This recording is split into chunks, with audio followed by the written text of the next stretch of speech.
நிறைய அளவிச்சிட்டு பாரு. இந்த அடிதடி ரத்தம் எதுவும் என்ன விட்டு போல. சம்மர் வந்தாச்சு. What's your plan for this holiday? எங்க கிட்ட விட்டுருங்க, நாங்க பாத்துக்கிறோம். GT Holidays. GT Holidays, South India's #1 travel brand.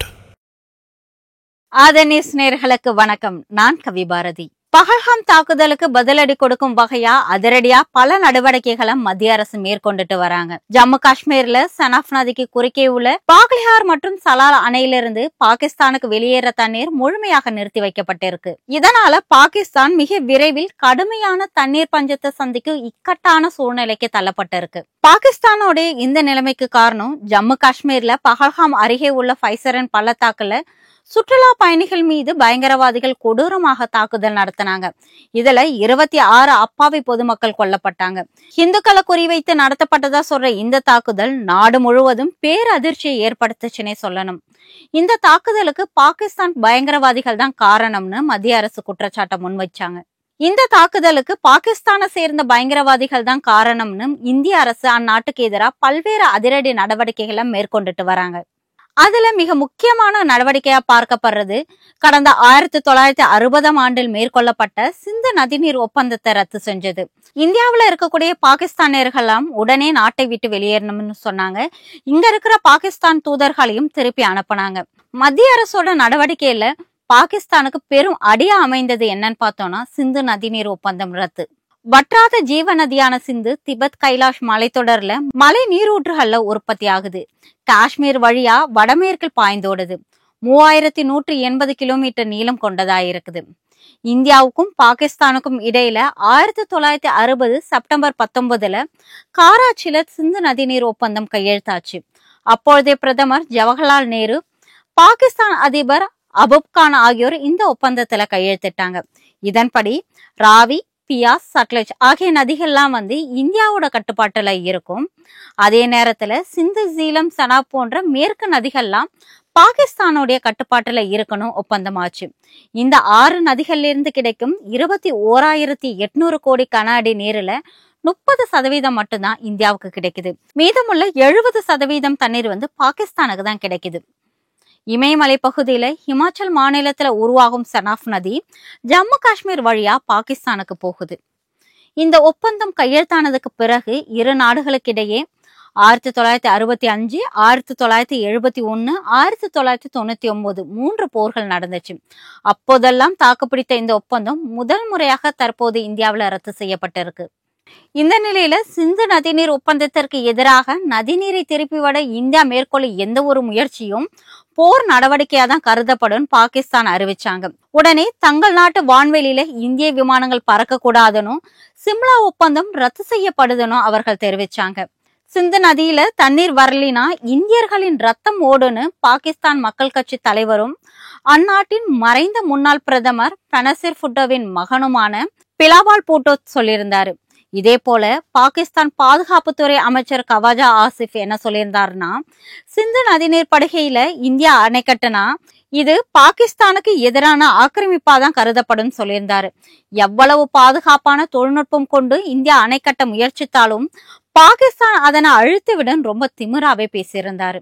நீண்ட காலமாகவே பொறுமை காத்த இந்தியா எல்லை தாண்டிய பயங்கரவாதத்தை பாகிஸ்தான் தொடர்ந்து கொண்டே இருந்ததுல ரொம்பவே கடுப்பாயிட்டாங்கன்னு சொல்லணும். 2019 பதான்கோட்ல பாகிஸ்தான் பயங்கரவாதிகள் தாக்குதல் நடத்தினதுல 40 ராணுவ வீரர்கள் இறந்தாங்க.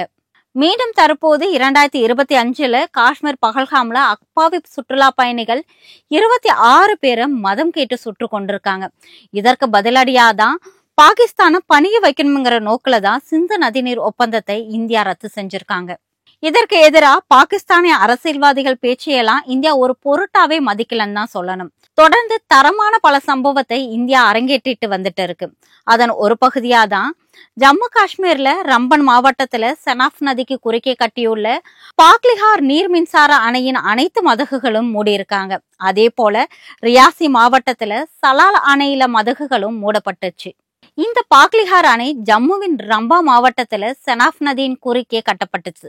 1999 இந்தியா கட்டுமான பணிகளை தொடங்கியதுக்கு பிறகு பாக்லிஹார் திட்டத்தின் வடிவமைப்பு அளவுகள் 1960 போடப்பட்ட சிந்து நதிநீர் ஒப்பந்தத்தை மீறுவதா இருக்குன்னு பாகிஸ்தான் தரப்புல ஆட்சேபனம் தெரிவிக்கப்பட்டுச்சு. இது தொடர்பாக முன் ஒப்பந்தத்துக்கு மத்தியஸ்தம் வகித்த உலக வங்கியிடம் பாகிஸ்தான் முறையிட்டாங்க. இருந்த பொழுதிலும் சிந்துவின் கிழக்கு நதிகளின் உரிமை இந்தியாவுக்கு தான் இருக்கிறதுனால இந்தியா தனது முடிவில் இருந்து கொஞ்சம் கூட பின்வாங்கல. 2008 அணை கட்டுமானம் முழுவதுமாக முடிந்து அந்த அணை திறக்கப்பட்டது.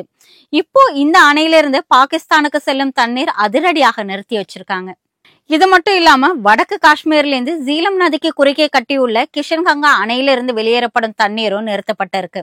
இந்த அணைகளிலிருந்து வெளியேறக்கூடிய நீர் கட்டுப்பாடுகள் அனைத்தும் தற்போது மத்திய அரசு கிட்ட ஒப்படைக்கப்பட்டிருக்கு. ஜம்மு காஷ்மீர்ல இருக்கிற ராம்பனில் உள்ள பாக்லிஹார் அணையும் வடக்கு காஷ்மீர்ல இருக்கிற கிஷன்கங்கா ஆகிய 2 அணைகளும் நீர்மின் தயாரிப்புக்கான அணைகளா கருதப்படுது. இந்த அணைகள்ல நீர் திறப்பு நேரத்தை ஒதுக்கப்படும் திறன் மொத்தமும் இந்தியாவிடம் தான் இருக்குது. தற்போது இந்த பாக்லிஹார் அணையில நீர் நிறுத்தப்பட்டதனால அது பாகிஸ்தான்ல உள்ள பஞ்சாப் மாகாணத்திற்கு பெரும் பாதிப்பை ஏற்படுத்தும். இது தற்காலிக நடவடிக்கையா இருந்தாலும் பாகிஸ்தானுக்கு அனுப்பக்கூடிய நீரை எப்பொழுது வேணும்னாலும் இந்தியாவில தடுத்து நிறுத்த முடியுங்கிறத இந்தியா உணர்த்திருக்கு.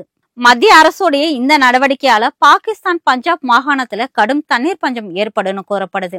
இதே போல கிஷன்கங்கா திட்டத்தில் தண்ணீர் நிறுத்தப்பட்டதனால பாகிஸ்தான் மற்றும் பாகிஸ்தானுடைய ஆக்கிரமிப்பு காஷ்மீர்ல பெரும் பாதிப்பு ஏற்படும். பாகிஸ்தானுடைய ஆக்கிரமிப்பு காஷ்மீரான தலைநகர் முசராபாத்ல நீலம் மற்றும் ஜீலம் அணைகளின் வறட்சியை சந்திக்க கூடும். அது மட்டும் இல்லாம அங்கு மின்சார உற்பத்தி அடியோடு பாதிக்கப்படக்கூடிய வாய்ப்பு மிக அதிகமாக இருக்குது. இதனால பாகிஸ்தானுடைய வளம் கொழிக்கும் பகுதிகள் கடும் வறட்சியில வாடும் நாட்கள் வெகு தொலைவில் இல்லைன்னு தான் சொல்லணும். உப்பு சாப்பிட்டவன் தண்ணீர் குடிச்சே தீரணுங்கிற நம்ம ஊர் பழமொழிக்கு ஏற்ப தப்பு செய்தவன் தண்டனை அனுபவிச்சே ஆகணுங்கிற நோக்கில மத்திய அரசு இந்த நடவடிக்கை எல்லாம் மேற்கொண்டு வராங்க. மத்திய அரசு பாகிஸ்தானுக்கு செல்லக்கூடிய நதிநீரை தடுத்து நிறுத்தினதை பத்திய உங்களோட கருத்து என்ன?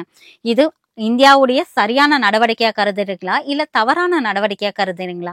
அத காரணம் என்னன்னு சொல்லிட்டு கமெண்ட்ஸ்ல சொல்லுங்க.